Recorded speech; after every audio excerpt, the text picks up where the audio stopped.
आज नवरात्रि का 7वां दिन है और आज इस दिन मां दुर्गा की 7वीं शक्ति यानी कि माता कालरात्रि की पूजा की जाती है। मां कालरात्रि की उत्पत्ति मां पार्वती के शरीर से बाहर आने के बाद हुई थी। माता कालरात्रि को शुभकरी, महायोगेश्वरी और महायोगिनी भी कहा जाता है। मां के इस स्वरूप को वीरता और साहस का प्रतीक माना जाता है। माता कालरात्रि को निशा की रात भी कहा जाता है। ऐसे में आइए जानते हैं आज नवरात्रि के 7वें दिन मां कालरात्रि की पूजा विधि, मंत्र, भोग और मां कालरात्रि की उत्पत्ति कैसे हुई। असुरों और दुष्टों का नाश करने वाली मां कालरात्रि की पूजा करने से मां अपने भक्तों को सभी बुरी शक्तियों और काल से बचाती है। मां कालरात्रि की पूजा करने के लिए साधक को तन और मन से पवित्र होना चाहिए। इसके बाद देवी कालरात्रि की प्रतिमा को गंगाजल से स्नान कराने के बाद उनकी पुष्प, रोली, अक्षत, चंद्र, धूप, दीप से पूजा करनी चाहिए। फिर मां कालरात्रि को गुड़ और हलवे का भोग लगाकर मां कालरात्रि की कथा सुननी चाहिए। इस दिन मां के लिए व्रत रखने से और माता की पूजा करने के बाद भक्तों को मृत्यु का भय भी नहीं सताता। माता के इसी रूप से सभी सिद्धियां प्राप्त होती है।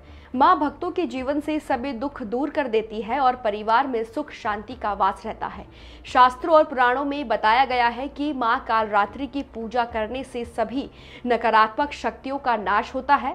माता कालरात्रि को निशा की रात भी कहा जाता है क्योंकि नवरात्रि के 7वें दिन यानी सप्तमी को मां कालरात्रि की पूजा देर रात में की जाती है। इस पूजा में तांत्रिक मां का अनुसरण करते हैं और सिद्धियां प्राप्त करते हैं। निशा पूजा के दौरान मां को 56 भोग चढ़ाया जाता है। मां कालरात्रि की पूजा के अंत में उनकी आरती करें और उनसे हुई भूल चूक के लिए माफी भी मांगे। मां कालरात्रि को लाल रंग बेहद पसंद है, इसलिए पूजा के दौरान लाल रंग का ही वस्त्र पहने।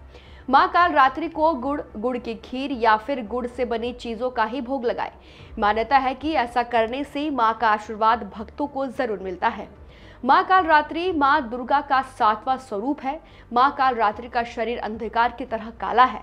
मां कालरात्रि के 4 हाथ 3 नेत्र हैं और उनकी आंखों से अग्नि की वर्षा भी होती है।